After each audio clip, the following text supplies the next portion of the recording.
Dysfunctional YouTube channels.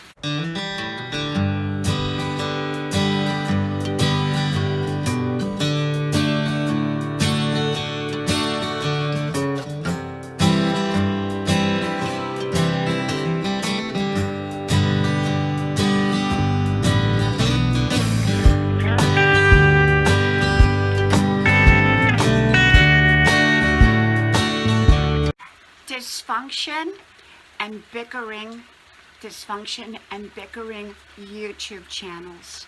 Hello y'all, I'm Diana Brienne, and we are having rain today. I cannot believe we're really into summertime almost, and we are having rain. I love it, but it feels more like autumn, fall weather rather than summer, nearly summer weather. So it's beautiful though. I didn't get out for my 5-mile run because, well, it was raining. And normally rain doesn't stop me, but if it's a heavier rain, I don't go out because it's just, too muddy and things like that. But I got to thinking today about bickering and the sad side of bickering.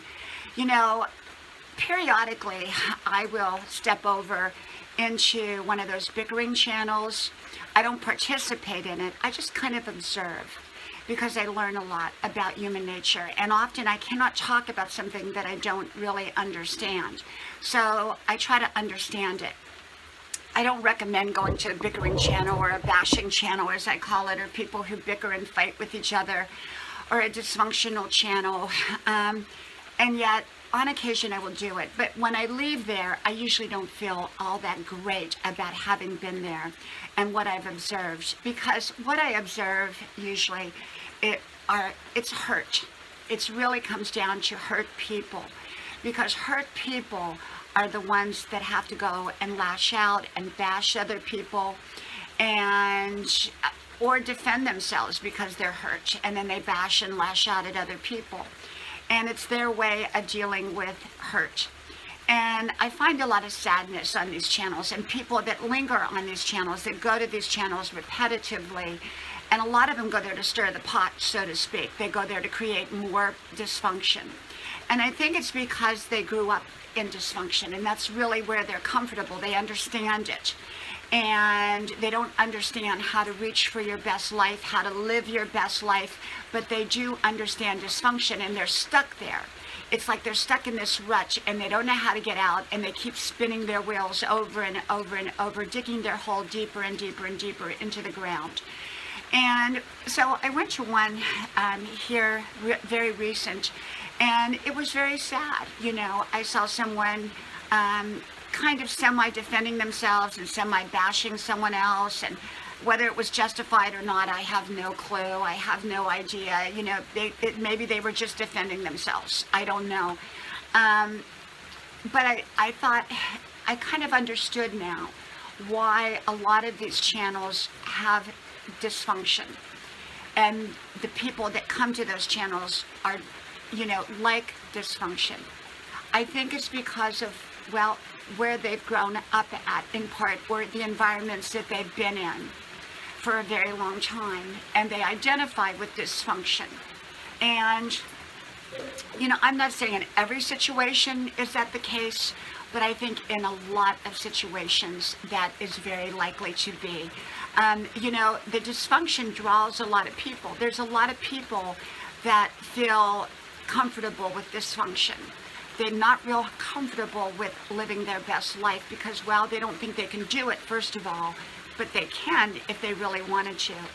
But they don't think they can do it, and then they think that also they're comfortable there. They know how to interact, they know how to bicker, they know how to fight, they know how to deal with those kind of emotions, but they're not so certain how to deal with positive emotions and positive relationships and healthy relationships.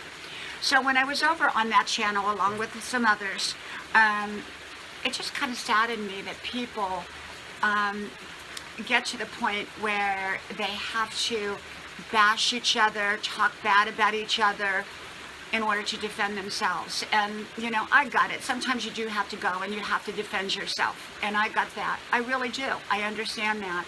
But it's a shame when people have to get to that point in time where they have to go and they have to defend themselves against other people that are saying nasty things to them.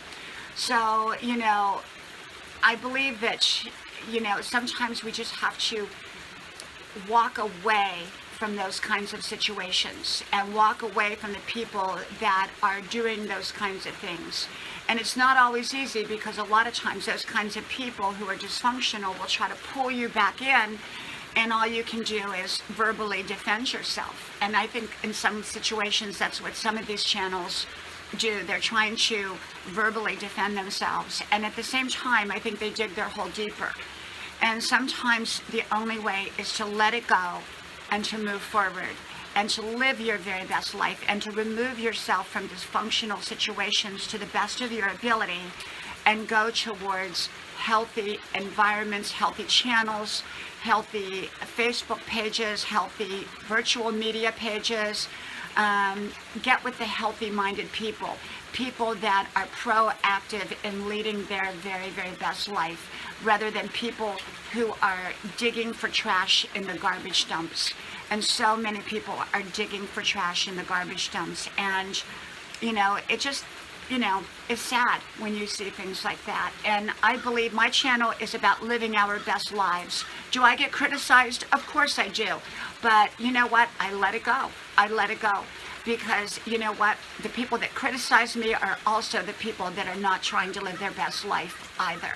So, my channel and me, I'm about living our best life. And so there's always going to be people who criticize, and you can get caught into defending yourself. You can get caught into, explaining everything. And sometimes we should, and sometimes we need to. But most of the time, we do not. Most of the time, we just need to move on. So for me, I think I've had enough of visiting some of these Bickering channels and seeing what's going on with their channels and what their latest drama is, because to me it's just sadness. It's just sadness when I see these kind of channels and what they're about, and when they could be promoting a very, very positive lifestyle instead. From my house to yours, from my rainy day to yours, may God bless you. Stay positive, and I hope to talk to you soon again. Bye-bye.